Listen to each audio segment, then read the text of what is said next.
So it's been a hot second since we talked about Digimon Story Time Stranger. On June 4th, there was a state of play which I did react to live, which finally revealed the release date of October 3rd, 2025. And then about 5 hours after that stream, I went to the airport because I got invited to Summer Game Fest and Play Days by Summer Game Fest, and Bandai Namco supported my travel. But now the embargo is up. As of time of uploading this video, I can reveal that not only did I go to Summer Game Fest and see Jeff Keighley and Hideo Kojima in person, I also got to play Digimon Story Time Stranger.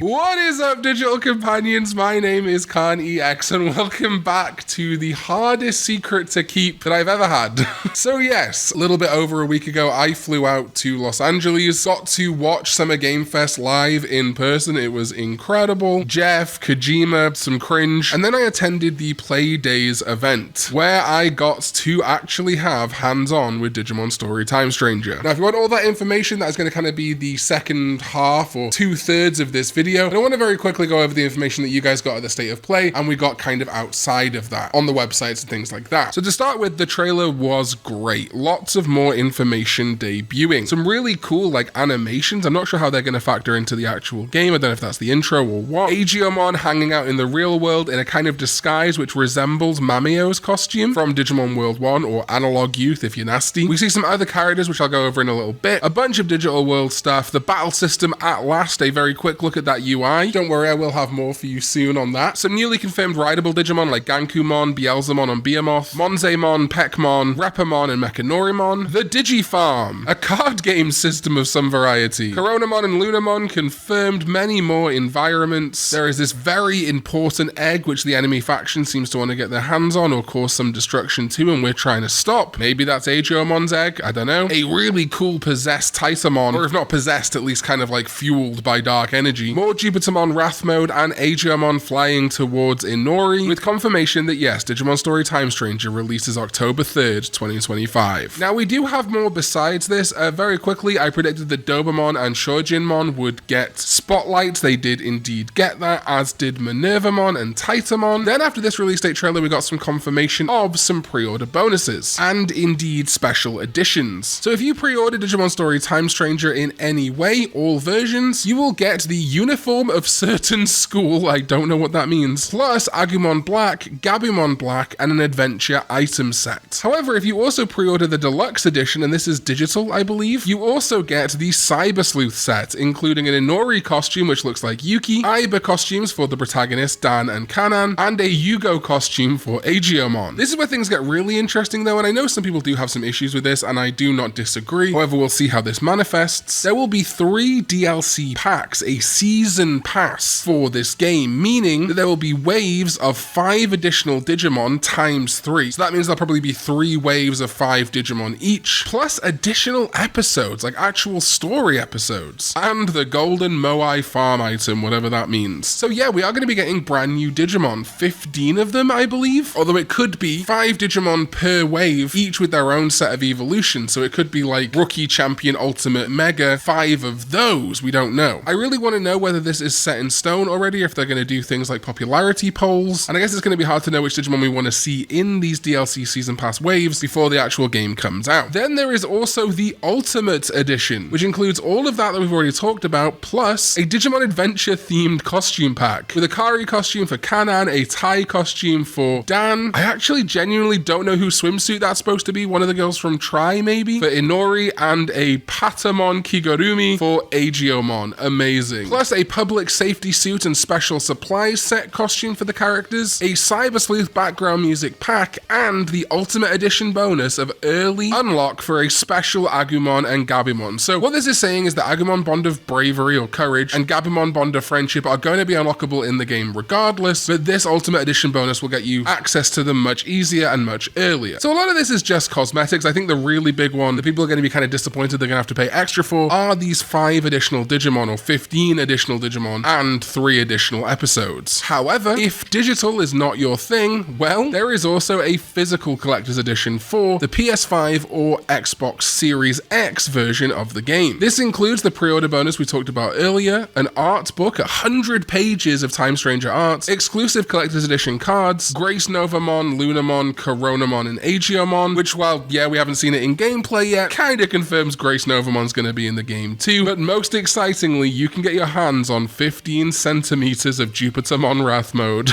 Yes, it includes a Jupitermon Wrath Mode figurine by Mega House. Plus, in addition to that, you get all of the digital Ultimate content too. The Bond evolutions, the Cyber Sleuth and Adventure costumes, plus the Season Pass content and the Public Safety Suits and Cyber Sleuth background music pack. Pretty intense collector's edition. I don't think we've seen anything of this caliber for Digimon, certainly not in a while for Digimon video games. And again, having Season Passes and pre-order bonuses and stuff is a touchy subject. I mean, I'm gonna get it on. I am a Digimon fan. I can drag my heels and complain about it, but it's the industry at this point, sadly, and I want those extra Digimon and I want those extra episodes. But if the collector's edition is a little bit rich for your blood, there is also the Ultimate Retail Edition, which only features the Aegiomon card, the pre-order bonuses, obviously the physical game, and the digital Ultimate content. Prices for all of these, of course, will vary, so make sure you're checking the Bandai Namco website in your territory. We got further confirmation, of course, through a social media post that Agubond and Gabubond are going to be in the game, as well as Black War Greymon and Metal Garurumon Black. This went without saying because the pre-order bonus is Black Agumon and Black Gabumon. We figured that their megas were going to be in the game, but it's cool to see. Then we got some pretty interesting character updates. All of these are in the trailer, but of course I want to talk about their individual character profiles because it's easier that way. And the first is Kodai Kuremi, the public safety chief who investigates anomalous affairs. Kosuke Misono and he are old acquaintances, and Kosuke Misono, of course, is Inori's father. We got a character reveal last time I talked about Time Stranger. But yeah, Kuremi, that surname's familiar, isn't it? Like Kyoko Kuremi from Cyber Sleuth. Are they connected? Is it just the same surname? I feel like if you're making a follow-up, at least a spiritual successor to Digimon Story Cyber Sleuth, you're gonna know that including the name Kuremi is gonna make fans think of one thing and one thing only. Maybe we are in fact gonna see Cyber Sleuth characters showing up in this game. Maybe this is Kyoko's uncle or dad or something. We then got Shoto Kuroi, another member of the Public Safety Investigation team, and he admires Kuremi, the chief. I know they're just guys in suits, but I'm getting such Turks from Final Fantasy vibes on these guys. Then we got the reveal of the scientist, Monica Simmons. And I'm saying it like that because her name is Mon.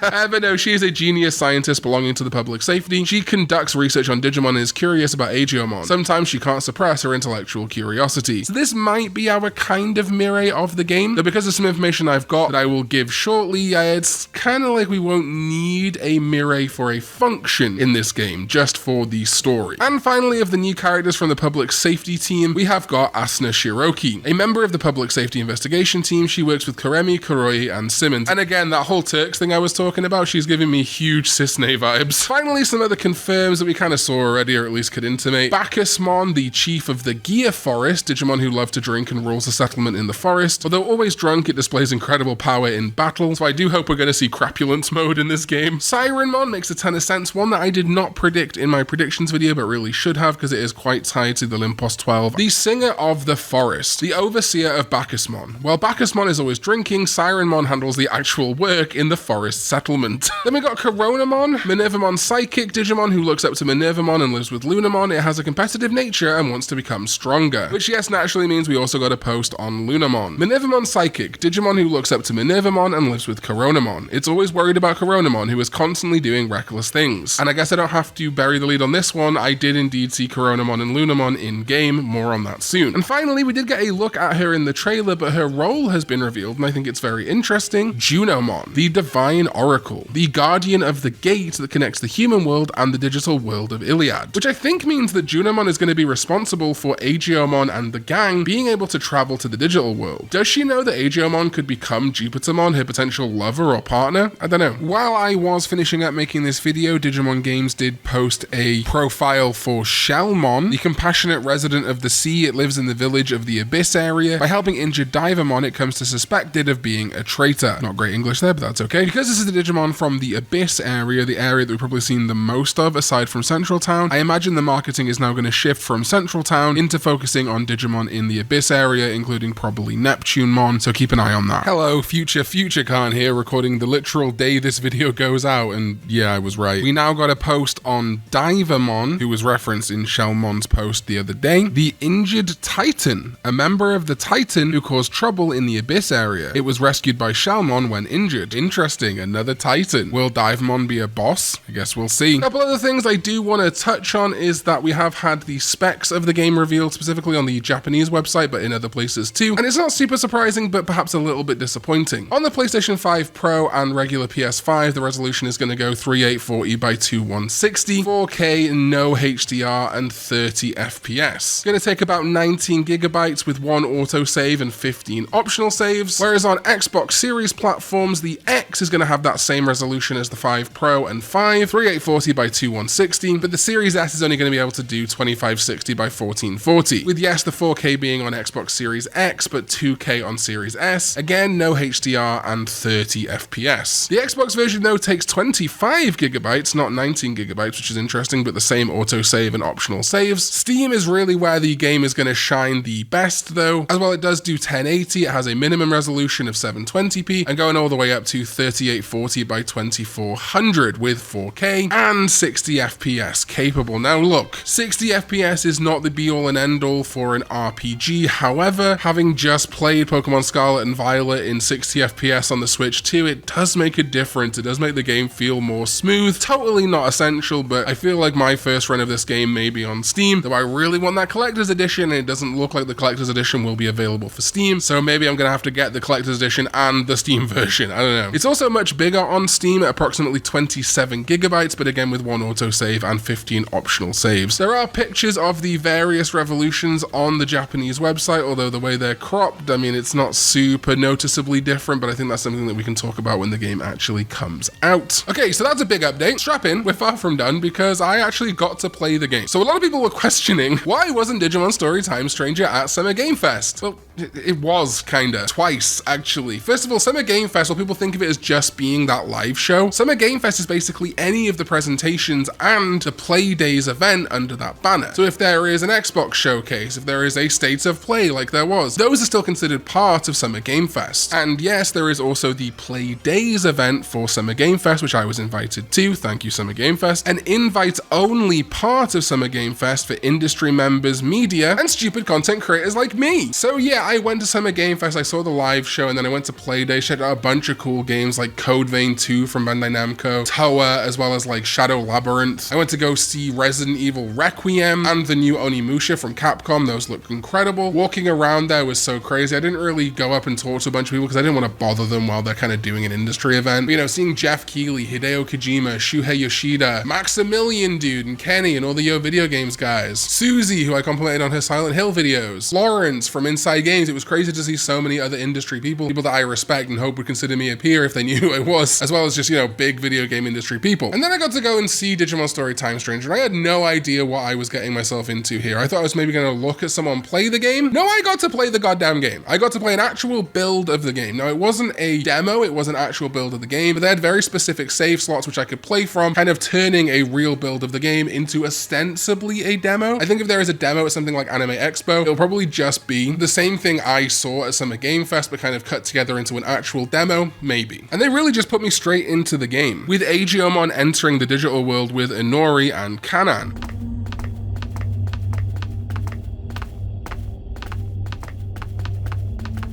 It looks like this leads outside. Inori, wait here. I'll go check it out first.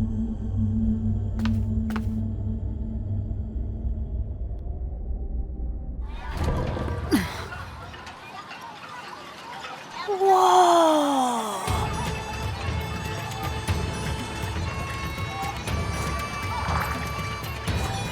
Wow, amazing! Are all of these Digimon?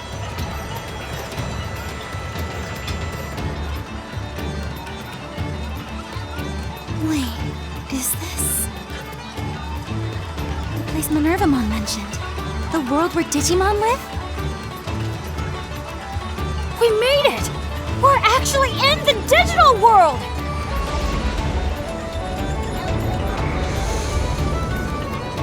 And I had a full party of Digimon already. I had like Gomamon, Wormmon, Vmon, and I was actually even encouraged to do a bunch of things in the game like digivolving and converting, and I instantly had to digivolve Wormmon. And this is where I learned Stingmon is rideable in this game, guys. Stingmon is rideable. We'll get to rideable Digimon in just a minute. So is Mogiamon, by the way. Also, while flicking through the Digivolutions, I saw a silhouette that heavily resembled Raidramon, and the Digi-Egg of Friendship was a requirement, so good news, Raidramon is in the game, but it didn't look like it was rideable. Digimon have signature moves, but also you can buy moves like TMs from shops in at least Central Town, if not other places. In some footage that I have got, you can see 2 merchants. Those are the same merchants from Central Town, so I think you'll be able to buy different moves throughout the game. And then you can equip those moves to Digimon. Each signature move seems to have a unique animation as per Cyber Sleuth, but these kind of like TM style moves are more generic, but still look good. And because of the fact that you can just equip a bunch of different moves to a Digimon in addition to their signature moves, there's probably a ton of room for really interesting builds for this game. We had seen it in public footage, but the Digivolution history is a really nice touch, showing the entire path back and forward each individual Digimon has taken, and there's apparently new sprites for all 450 plus Digimon. Something a lot of people have noticed is there are new attributes in this game besides just data, vaccine, and virus, and I did ask about them, and while it was obvious the Horned Egg was free as Vmon, Wormmon, and XVmon all had that attribute, they couldn't comment on the others. However, based on simple deduction, I believe in order it's vaccine, data, virus free, variable for things like Spirit Digimon, unknown for Digimon like the Bonds, Shoutmon, Evos, etc. And the last one is probably none or no attribute. They may rework this to be a limitless potential attribute, but if we look at the card section of the trailer, all the Baby 2 cards have this new symbol, and also all have no attribute in the Digimon reference book. This could be interesting for battle, as non-attribute may work uniquely with the others, maybe being weak and strong to no other type or something like that. And it's not just Baby 2 that have no attribute though, so this could be a weirdly useful attribute for a lot more Digimon than you'd think. Alright, so further into playing the game. Central Town is huge, even bigger than I had thought it would be looking at the footage we've seen so far. There are tons of nooks and crannies you can run around in, and while I didn't get a chance to sit and look at every new Digimon, there are definitely a bunch of Digimon that you can sit down and look through when they release more footage to confirm a lot of Digimon that you suspected or even didn't know would be in the game. One in particular I thought was funny is that Tankmon and Tankdramon were hanging out next to each other, and there is a very famous old meme where I said Tankdramon but accidentally used the image of Tankmon. That wasn't a call out to me, it was just because they were 2 tank Digimon, but I did think it was funny. I also saw the Bearmon brothers in Central Town, as well as Coronamon and Lunamon hanging out together. There are lots of Digimon with interactable, minor or major dialogue, and the Bearmon brothers and Coronamon and Lunamon were included in that. It's crazy to just see them hanging out in this town. So as to some shops I saw, Dino Humon runs the accessory shop, things you can use in battle to add like poison or fire or whatever to your attacks. And Guapamon is the skills shop, which makes sense because he's got the CD in his head, and these skills are CDs. There's also a Vadamon that sells recovery items, a Mushmon that sells food like meat and veggies for your Digifarm, and hiding in the cupboard in that little house that we saw in some previous footage is a Punimon, which gives you an item if you leave him alone. Something else that really surprised me is that you can ride Digimon basically wherever you want. You know, you can ride Garurumon around Central Town. If you've got another rideable Digimon in your party, you can get it out. The only time that it really stops you from riding is in areas where it would be weird. So like you have to like climb a ladder, you'll have to dismount your Digimon, things like that. Some confirms I did see, which I think are pretty cool, are the 02 rookies. Now this is footage that I was supplied by Bandai Namco. Thank you very much, Bandai Namco. It's not reflective of the actual gameplay I had, so some things might be different, like my party and stuff like that, but these Digimon in the overworld are consistent. So we see the 02 rookies together, and we see Lopmon, Terriermon, Impmon, Renamon, and Gardramon together in this segment. It's really cool to see Digimon hanging out in season groups. You're like, oh, there's the little Tamers section, there's the little Adventure 02 section, I'm sure this is going to be continuing. And there is so much just in Central Town, lots of hidden little areas and bits to go and see with these ladders. I couldn't explore even probably half of it, so I'm sure there's lots of things to be found and items, etc. Some other confirms, we got Mummymon confirmed alongside Arukenimon, and I saw a Sylphimon too, really cool to see. Now the Warriors watering hole, that bar that we saw from a lot of the promotional footage, is fully walkable, fully camera camera control, just like the rest of the game. And a lot of people were wondering who is in the back through that door. Well, it's Marukimon, hanging out with a Were-Garurumon. He kind of sets you on the path towards the boss fight to work out whatever it could be that's causing all these dark clouds and interfering with the communication tower of Central Town. In Central Town, Pegasusmon acts as like a loading zone convoy. This is called Digi Co-op. I imagine other Digimon will do this across the digital world Iliad for different traversal reasons. But basically, Pegasusmon just flies you from one area to the other. It was confirmed to me that major areas of this game are indeed themed around Olympus 12 members. So like Central Town is Marukimon's domain, the Ocean Life area is Neptunemon's area, etc. Meaning, yeah, we're probably looking at like 12 unique biomes, if you will, with other areas like the strange corridors and maybe like boss fight areas, end game zones, etc. like that, still to come. As for battle and party size, you get 3 party members, 3 reserves you can switch from, and 3 guests. In this instance, there was Aegiomon and Minervamon in my guest segment, and only Aegiomon was controllable in battle while Minervamon did her own thing. However, that might not be consistent for every guest or even the entire game. Might be segments where Aegiomon controls himself, or there might be segments where you do get guests but they are controllable. There's also a box for non-active Digimon you can switch out straight from the menu. You don't have to go back to Mirai or anything like that, or go to the Digifarm, and it has a big amount of storage. So basically you can customize, while it is only 3 active and 3 reserved Digimon plus guests, you can kind of switch out as long as you're not in battle whenever you want. In addition to that, Convert and Digivolution can also be done basically anywhere from the menu instead of having to trek back to a Digilab. This is a huge quality of life feature that I adore. It's great to just basically press the start button and instantly be able to convert or Digivolve Digimon. I converted a Huckmon and, like I said earlier, Digivolved a Wormmon to a Stingmon. When you go to Digivolve a Digimon, or when you look at a Digimon status in the menu, there is this symbol which I can 100% confirm I was told directly is the rideable symbol. So there are going to be some Digimon rideable which are really going to surprise you, I think. Like I say, Stingmon was rideable. Couldn't get footage of this, but the way it worked is he was kind of stood up and had his hand out and Kanan sat on his hand.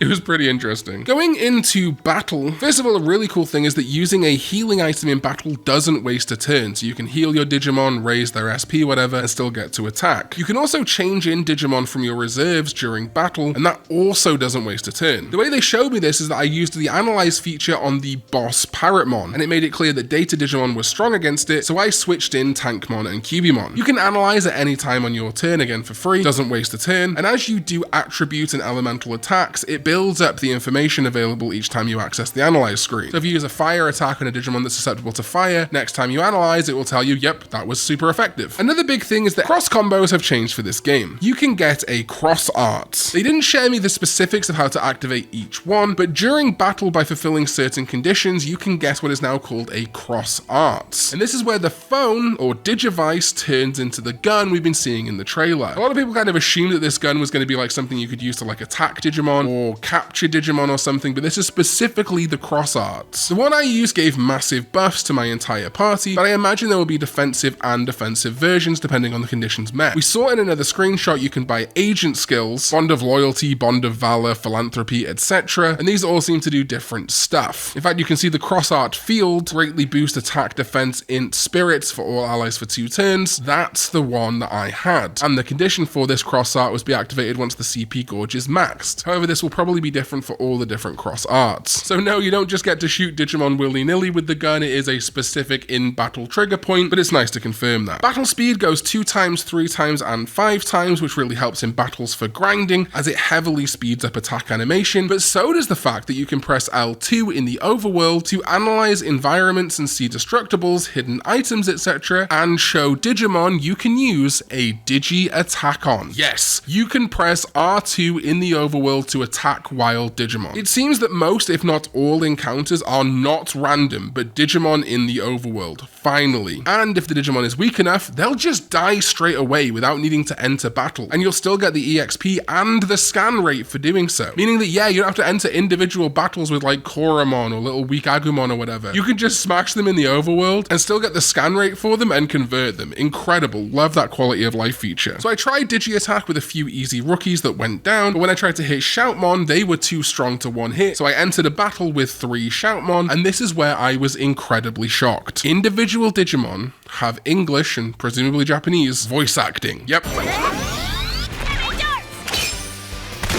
Seriously? Enemy and partner Digimon declare their attack names and even say things like, "Ah, come on," when they get hit. Shoutmon says, "Seriously?" when he gets attacked. There is way more voice acting than I ever anticipated. I had 6 Digimon, like Cubimon, Tankmon, Greymon in my party, and they all had voiced lines, especially for their signature moves. Incredible. This really does go even further to making sense why the roster is around 450 Digimon. Quality over quantity. Better to have 450 Digimon with signature animations, great looking models and textures, and voice acting than 1,000 that are bland and voiceless. While yeah, sure, the ideal would be that they could do this level of detail for 1,000 plus Digimon, it's not realistic. Also, if you walk into an enemy instead of using Digi Attack with R2, it will just trigger a battle like normal. But I never saw a single random encounter, which is huge. I did also hear later that it was basically the case that a lot of models are heavily refreshed from past video games, which we knew, but it's nice they're not shying away from it. So yeah, that Parrotmon boss fight is awesome. You enter into it, it feels very grandiose, you have your whole party plus Ageomon and Minervamon, and what's really interesting is it also has phases, and I think this is going to set up for a lot of other boss fights in the game, but for specifically Parrotmon, it has a phase where if you do enough damage, it puts up its wings and charges its antenna. This phase has separate weaknesses to its main phase, and you'll have to reanalyze them. To be precise, while it may share weaknesses with its normal phase, it completely resets the analyze screen in the phase, so you have to discover or rediscover its weaknesses. You can imagine how this might extrapolate to Digimon with armor or mode changes, especially Jupitermon and its Wrath mode. So I just hit Parrotmon in its second phase with Vulcan Napalm, and it hit hard enough to knock it back to its normal phase, so not too tough to work out given that the regular phase was also weak to Vulcan Napalm. The party they gave me for this fight was a little bit different. I had Greymon, of course, you know, Greymon, Parrotmon, a classic adventure movie fight. Bauhuckmon, makes sense. Devimon, which presumably is the evolution of the starter Demi-Devimon, Cubimon, Tankmon, and XVmon. As I said, in addition to Ageomon and Minervamon, but it really was Tankmon and Cubimon, the data types with fire attacks, doing the heavy lifting. When you're getting towards the end of the battle, Marukimon also joins in, gives this really grandiose speech, and gives you help putting down the bird. So that was kind of the extent of what I got to play. I got a pretty good deep dive into Central Town, and then I got to do the entire Parrotmon boss fight. Basically stuff that we've seen in trailers, but I got to do a much deeper dive into it, which was incredibly exciting. And then something which I had sort of prepared for, that hadn't really been sure was going to happen, I got to meet HARA, the producer, Ryosuke Hara, from Digimon Games. It was insane. I finished playing the game, they said we're going to bring in HARA now. I'm like, okay, it's real, it's happening. I stand up, we kind of bow, introduce ourselves. So he introduces himself, and I'm like, of course, you're HARA. I go to introduce myself, and HARA goes kind of like this, like,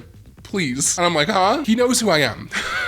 He said that he loved my videos, the team watches them, loved the time and effort that I put into them, and the enthusiasm, and that he thinks like content creators are huge for Digimon and the brand going forward. And I was just absolutely blown away. Like, I knew that Bandai Namco social media and marketing people had seen the videos, seen the streams, but that's kind of their job, you know? It had not even entered my brain to entertain the idea that the people who make Digimon stuff watch these videos. It was absolutely mind-blowing to not only like be introduced to HARA, but for HARA to be like, don't introduce yourself, I know who you are, bro, in a much more polite way than that. The fact that the devs are watching my video, maybe we will get the Karn NPC after all. My wife also pointed out that, you know, if HARA is watching, if Digimon games makers are watching, maybe putting Fanbeamon and Waspmon in the trailer wasn't completely unintentional. Maybe they knew that I'd be reacting. It's crazy. I unfortunately did not have a ton of time there because, as you can imagine, his time is very precious right now, but it was incredible to meet him. I did get to ask a couple of questions. I was definitely afforded more time than pretty much anyone else to talk to HARA, so I really do appreciate it. So I thanked HARA-san and his team for everything that they are doing for Digimon, that Digimon fans really appreciate, that we have this huge new Digimon title to talk about. I then asked about how they chose the 450 Digimon, and he said it was a mix of Digimon they'd used before, but they also do heavily listen to fans online about which Digimon seem most popular. So silly YouTubers like me, and more importantly, those popularity polls actually do matter. I also asked him if the rideable Digimon that are in the game are locked in. As of in this build of the game, are there any Digimon that might be rideable that aren't currently rideable? He said they were locked in, but was curious about which ones I think should be rideable, and I said Raidramon. He laughed a little and said, well, technically we haven't revealed Raidramon. Are you tricking me? And we all kind of laughed, and I said, no, not at all. I saw it in the silhouette, whatever. So it may be that Raidramon is not rideable, but I tried my best, and maybe in the final game it will be. If it's in the game at all, of course. Wink. Sadly, that was basically all I got to ask. It was very much more of a like great to meet you situation with a couple of questions, just like, oh my god, like reciprocal kind of admiration, I guess. That seems very big-headed of me, but You've seen the videos, I don't know. I would have really liked to have had a little bit more time asked about things like multiplayer, maybe like specifics of characters or Digimon decisions, what the cutoff point is. Maybe I could have asked if Pulsemon was in the game. I have had no information from Bandai Namco about the details of the Digimon in this DLC. That is going to be like a marketing and outside of the game situation. Wouldn't get clarification of that from HARA anyway, so there was no point asking. Maybe I'll get more time to talk to HARA. I would love to talk to HARA in future, maybe dive into more of these questions, especially post-launch when kind of everything's out there. We can kind of be like, so what happened here? What could have been different here, etc. I really want to quickly use this opportunity just to speak directly to HARA-san and anyone else from Digimon Games that might be watching. Watashi no Nihongo wa hidoi desu. Gomen nasai. Kono kikai o itadaki. Soshite Digimon Story Time Stranger o seisaku shite itadaki. Makoto ni arigatou gozaimasu. O ai dekite koi deshita. Kono game to Digimon no kongo no go katsuyaku o oenori itashimasu. I also want to thank everyone at Bandai Namco UK and Bandai Namco US who set this whole thing up, got me to play the game, got me to meet HARA. It was incredible. Won't name individual names in case they don't want to be named here, of course, but meeting you all, doing this whole experience, going for sushi when we went for sushi was absolutely incredible. So thank you to everyone at Bandai Namco. Also shout outs to Globeku and Gilbert. Great meeting you there. When my time with the game and talking to HARA was up, I also got some of the only/earliest Digimon Story Time Stranger merch. It's basically just like a little satchel with the logo. Nothing crazy inside, but they said that I could use it to become a secret agent just like Adamas. So I'll probably do a stream this week, maybe Friday or Saturday, where you can ask me anything that you may want to know. Again, I've pretty much included everything, but if I remember anything else, or we can go over the B-roll and assets that I have, we can definitely do that. And I really do want to thank all of you for making this possible. This was a lifetime dream of mine, not only just to go to Summer Game Fest and be in the audience. There's technically a shot where you can see me behind Jeff Keighley. There I am. Wow, so visible. But also to go to Playdays and get to play Digimon Story Time Stranger early, to see this huge window display and see everything going on there and talk to Ryosuke Hara, who's making the goddamn game and knew who I was. This is the greatest year of my life as far as my content creation and career ambitions go. I don't know where we go from here, and it's all because of you guys for watching, liking, commenting, supporting. I only get to do this and I only get to bring this information to you because you supported me. I am so aware of how lucky and privileged I am to be in this position, and I have none of it without you. If I hadn't made that one Digimon video over COVID and you hadn't all decided to watch it, none of this would have happened. That domino effect is insane, and I thank you for it every single day of my life. So thank you to you. Thank you to my sovereign ZDK14 over on patreon.com/Karn EX. Sorry this one wasn't an early access, but that's how embargoes work, unfortunately. And thank you to everyone else who supports me here on YouTube with YouTube channel memberships. You guys are absolutely the goats. I'm gonna go edit this video now because it's almost 50 minutes long raw. Oh my god. And I'll see you next time when we go digital. Bye bye.